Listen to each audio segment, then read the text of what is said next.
Well, hello everybody. Sorry, I'm about 1 minute late today on the stream. So just so you, if you're wondering things that you're actually done live, it's done. This is live. I'm gonna even show you in a moment some extra stuff. So as it says on the description I just wrote, I'm gonna do a little demonstration on AI and just its use in marketing. I'm planning to do next Saturday. I think it's scheduled for a larger kind of a larger, more in-depth training on how to use it for marketing, just for me and my friends and stuff. And if you want to get in on that, and you're not already in on it, just go join my Facebook group, which is just go to John's FB group.com. So I'll have to put that somewhere later. I don't have time to put it on the screen right now. Anyway, just message me and I'll let you into the group, right? So it's just a group I made for doing some training on how to use AI in marketing.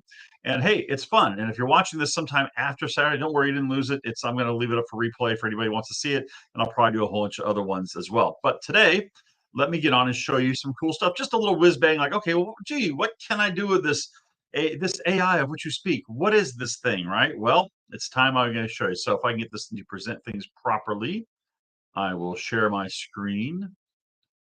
Right. You'd think I would have practiced this before, but no, I've never even used the software to share a screen before.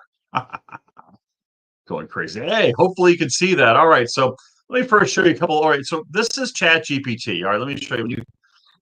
You go chat.openai, and you can sign up for this. I'm paying for the paid version, which is a whopping $20 per month. And let me give you a little orientation. Chat is the GPT. I'm not going to. It actually is. It does stand for three different things. But if I go into what those mean, you go way down the rabbit hole of AI, language model technology, blah blah blah.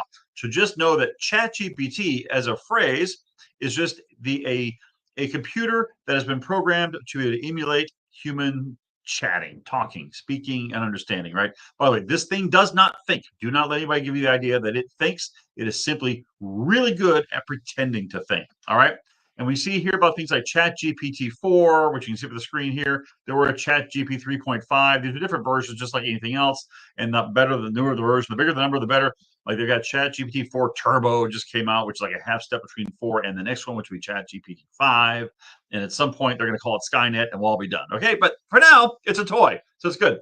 So you come to this thing, and obviously, I don't know if you play with this or not, but you can have all kinds of fun with it. You can just go into here and say something like, tell me a joke.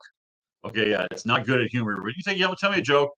Okay, why don't scientists trust atoms? Because they make up everything. Right. So that's one thing. All right.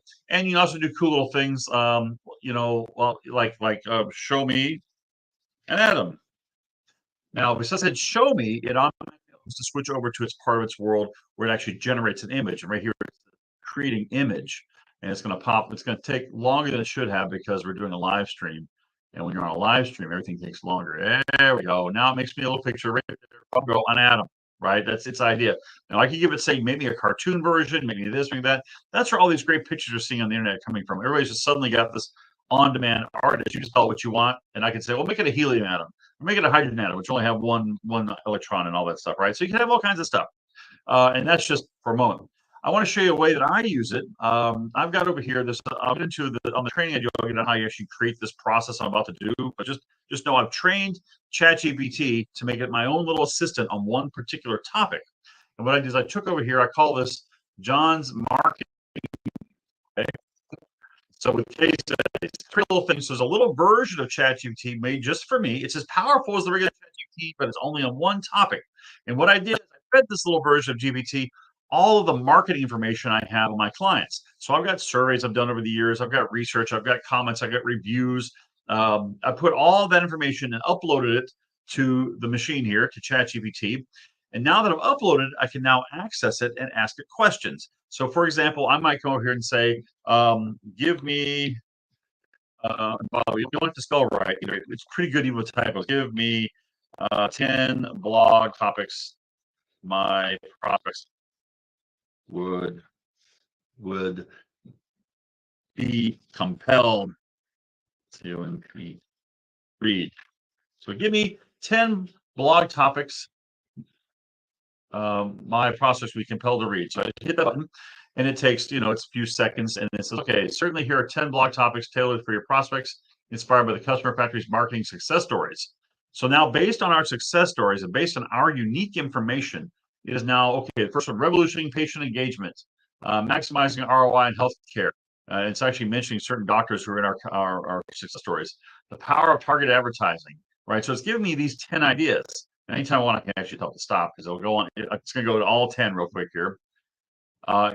Sometimes his ideas are crap, and sometimes they're good. And what I use it for is to give me some ideas. Like let's just start, starting with a blank sheet of paper is so hard in marketing or writing anything that you just want to like, okay, give me something here to go with. Give me something to start with. And I say, all right, say this one, the impact of patient reviews, strategies for building a positive online presence. Say I go, oh, that sounds good. Let's do that one.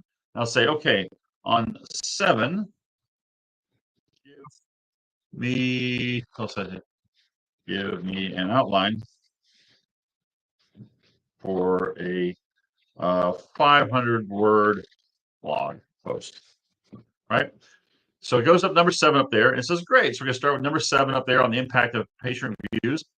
And now it's giving me an outline for it, okay? I could even have it give me, I mean, some people actually, and this is not awesome, but it is happening. It's going to happen a lot more. Some people use this bad boy to say, okay, give me the outline. Good. Now write me the paragraphs. Now write me the next paragraph. Now write me the next paragraph. Next thing it's all done, right? Sometimes those come off as pretty dry. And I think very strongly that you need to take what it gives you and then humanize it, give it a little personality, give it a little extra something, right? All right, so it's going on and on here. Okay, so I'm going to stop it because you press a little red stop, this little stop button down the bottom makes it stop yapping. And say, all right, give me 10 headlines. All right, now I say for that thing, it knows what I'm talking about. It's a context, right? It's like a conversational thing. Right? That's what's called chat, right? You're talking this thing. So here's 10 headlines for this.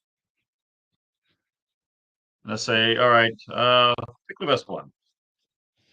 I tell it to pick the best one. It gives me what it thinks is the best one, right? So patient experience, and it tells me why it picked it. All right, so that's kind of cool, right? So I'll use that for idea generation and thoughts, and maybe I need to write a letter. Oh yeah, here's one. You ever have to? Okay, so I'll go back over to the regular chat for this one. So you ever have to like send an email like, oh, I hate that. I got to write this email. And sometimes even a short email can be a real pain in the butt. You can say, okay, hopefully this works. Write me an email for. Oh, actually, let me choose. Write me an apology email to a former client who does not feel he was as successful with our services as he should have been, period. Offer him an opportunity to return to services at a discounted price so we can make it right, period. Also let him know that I've sent him a gift in the mail to show my sincerity, period. Often we'll send people a steak dinner. Oh, and by the way, what did John just do now? Right? What did John just do? How did I just talk to the thing and stop talking and not type it, right? I'll cover that in my webinar coming up next week. It's a little too much to go into right here, but there's tricks on top of tricks. But you can voice dictate into this thing, and it's freaking, man, I mean, my keyboard started to get like dust on top of it. I hardly ever use it, All right. So I just told her, write me this letter, by the way. I want to get back to what I was talking about. So I told her, write me an apology letter, right? I didn't feel like writing an apology letter. So I had the thing write me an apology letter. Right. Okay. I hope this finds you well. Reflecting on your experience with us at the Customer Factory, and I want to reach out personally. First and foremost, I sincerely apologize. Didn't mean your explanation. Blah, blah, blah, blah, blah, blah, blah, right. How cool is that? Now, what I would do is take that and maybe adjust it. I'd put it in my word processor. I might adjust it a little bit here and there, change a few words, and be that way. I can also say, make it shorter or make it longer or make it in the voice of Donald Trump. Make it in the voice of Joe Biden. Make it however you can, make it as if Willy Wonka wrote it, right? I mean, you can do all kinds of give it a style. Say, okay, rewrite the thing and make it as if Willy Wonka wrote it, right? Or if it was Dr. Seuss. Oh gosh, I gotta do. Let me try that. Hold on. Rewrite as Dr. Seuss. Oh, doing this live on a live stream. Let's see what happens here. Dr. Seuss. In the land of growth and spine aligning your best, I fear wasn't quite clear. With a apology, I wrote this note with words from my heart that generally float. Oh gosh, and it goes on like that, right? All right, so yes, apparently I use the thing not just for work but for entertainment value. Obviously, I use it for pictures. If you see almost any webinar from me now, It's using a picture generated by AI. Oh, this background. Now, bless you for anybody who thinks this is my actual office behind me is a background. It's a virtual background. But I told the beast, I said, I called the beast. I told ChatGPT, hey, make me a really nice looking office, high tech, but bright, warm, but inviting, and show it from the point of view of the desk. So it looks like I'm kind of sitting at it, right? That was the first one it gave me. I didn't have to do anything else with it. It's really cool. For you to look at it close, it's kind of neat. All right. Anyway, so it just aired out there. It will air every now and then. So that's what we have. So that's a little live usage of ChatGPT. I can also show you. I'll do this maybe with time. This is the new one you heard of Bard. Actually, I'm gonna go. I just turned the screen off. The screen sharing off. There's another called Bard out by Google. It came out about 4 days ago, so it's a little new. But my use of it might actually be a little better than Chat. The thing that ChatGPT has is it's got a couple other user modes that work better, that are just easier to use. But anyway, attend my seminar on Saturday or watch the replay later on in the group, and you'll see that there. I'll give you a lot more information on that. Okay. So hopefully that was enlightening for you. Hope you like that. It was just a little stunt, just a little trick, just a little play around. But this I'm telling you, you may think AI has nothing to do with you or your job, or you might realize it does. It does. It will. It absolutely will. But I'm going to tell you this: it's not. Don't be freaked out. You think it's going to put you out of a job. If you're the kind of person who thinks this is going to put you out of a job, this puts you out of a job no more than calculators put mathematicians out of a job, right? It's just a tool that you're going to use, right? It's just something better that makes things easier for those who know what to do and use with it. Maybe some simple copywriting stuff goes away, but there's always human stuff that no matter how good this stuff gets, it's not going to really replace someone who can It's a tool, right? It's no more than a tool. So don't worry. It doesn't think. It's not alive. Just not alive. For people thinking it's alive, they worry. It can fool you, but it's not. Okay. Anyway, I will see you next time. By the way, if you have any questions, I should put this in case anybody has any questions. If you have any questions or a topic or something you want covered, anything like that, do that. Another great place is to go over to that to johnsfbgroup.com. That's John's plural, John's or possessive, johnsfbgroup.com, and you can join into my own personal little group there. If you're a chiropractor or a practice owner, I actually have one called the $1 Million Practice Builders Group, where I talk about this stuff just in the context of how to apply it to your practice and growing over there. So it's two different groups. Choose the right one, or choose both of them, or choose none of them. I don't mind. I don't care. There we go. See you next time around, guys. Bye.